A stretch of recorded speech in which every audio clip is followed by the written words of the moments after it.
Tisu mulai dibuat sekitar tahun 1880-an dari bahan baku kulit kayu yang dijadikan pulp atau bubur kertas. Sampai sekarang pun bahan baku dalam pembuatan tisu masih menggunakan kayu. Kayu yang didapat pastinya dari hasil penebangan pohon-pohon di hutan. Biasanya tisu di Indonesia menggunakan bahan baku dari pohon. Sebelum kita bahas lebih jauh, alangkah baiknya bila kamu tekan tombol subscribe dulu ya, dan nyalakan lonceng.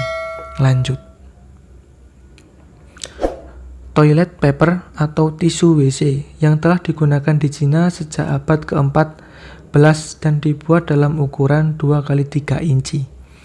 Di tempat lain dan di Cina sebelum masa itu, manusia menggunakan apapun yang disediakan oleh alam untuk membantu urusan buang air.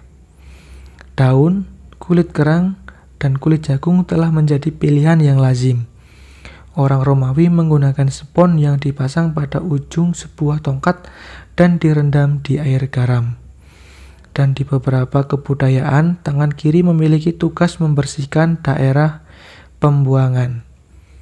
Dan pada kebudayaan tersebut, tangan kiri masih mendapatkan stigma sebagai sesuatu yang kurang baik hingga masa kini.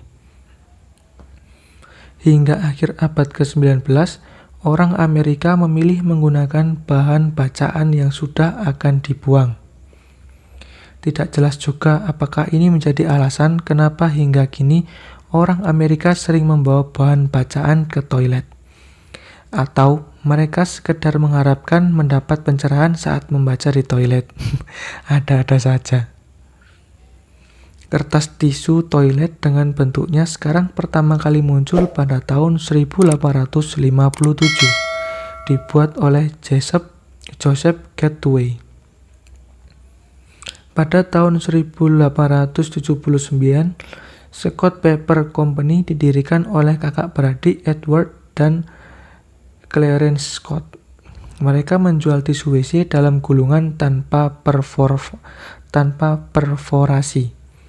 Pada tahun 1885, gulungan tisu WC dengan perforasi dijual oleh Albany Perforated Wrapping Paper Company.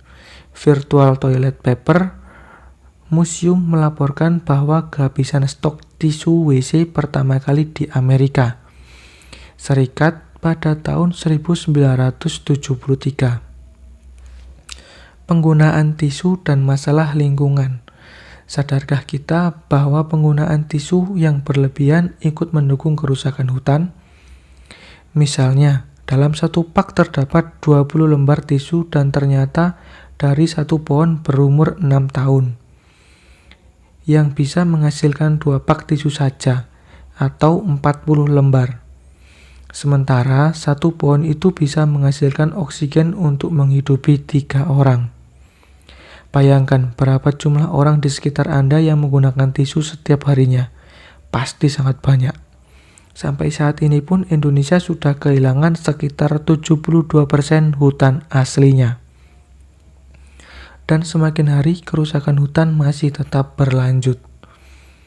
Penggunaan tisu dapat kita minimalisir dengan beralih menggunakan sapu tangan atau handuk. Memang penggunaannya tidak sepraktis memakai tisu yang sekali pakai. Bisa langsung dibuang. Sapu tangan harus dicuci agar dapat digunakan kembali. Tapi lihat saja manfaat penggunaan sapu tangan selain mengurangi kerusakan hutan. Kita juga membantu mengurangi penumpukan sampah.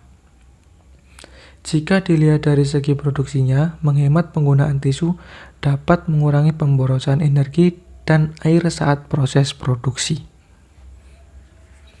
Belum lagi dampak negatif lainnya dari segi kesehatan.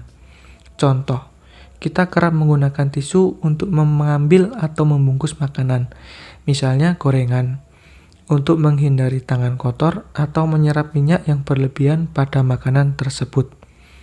Padahal, zat kimia yang terkandung dalam kertas tisu dapat berimigrasi ke makanan. Seperti pernah dikemukakan Sabto Nugroho di Departemen Biokimia IPB.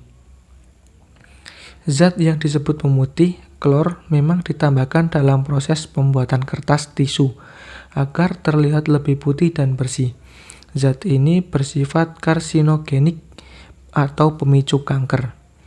Hal yang sama juga terjadi pada kertas yang lain, entah kertas koran atau majalah, yang sering dipakai untuk membungkus makanan. Kertas-kertas ini mengandung timbal yang bisa berpindah ke makanan karena panas makanan.